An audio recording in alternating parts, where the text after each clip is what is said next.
Welcome, ladies and gentlemen. I'm Jordan Sharp. We're breaking down the NFC North right now. We're going to take a deeper look into the Green Bay Packers, who come in as one of the biggest favorites to win the Super Bowl and their respective conference, the NFC, this season. Now, Green Bay comes in at plus 1,200 to win the Super Bowl this season and plus 600 or 6-1 to win the NFC. Now, Green Bay possibly has had one of the better off seasons of any team, and they haven't really done a whole lot. Besides their incredible draft, which I'll get into in a little bit, they didn't have a whole lot to do in free agency right now. Yes, they lost Greg Jennings, but let's be honest, they can afford it. And they really haven't had to do a lot of re-signing or dealing when it comes to the free agent market. So I think I like where their team stands, is they're not going to have a whole lot of turnover, which always sits well with a team when it comes to consistency in the betting world.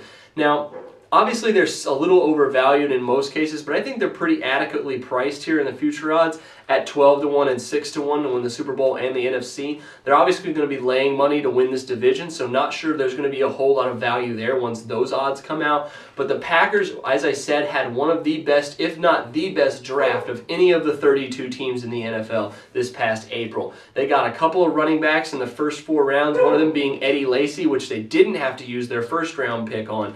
And for good measure, they grabbed a couple wide receivers in the last round, just because, even though they didn't need it, because they had so many good draft picks early in the middle rounds where they had multiple 4th and 5th round picks. They didn't really need to have a whole lot of needs filled after the end of the draft. So I really like what the Packers have done this offseason.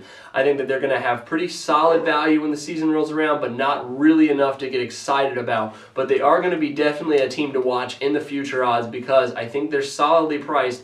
Even though 12-1 to win the Super Bowl is pretty high up there right now, I do like possibly them at 6-1 to win the NFC. I think they're just a little bit undervalued because everyone is so marveled at how good the 49ers and the Seahawks are going to be ahead of them. So I do think the Packers should be slightly upgraded a little bit in the NFC future odds, but I do like where they stand in the Super Bowl odds as it stands today. So we're going to wait off on that until see if we wanted to place a bet on one of those two odds.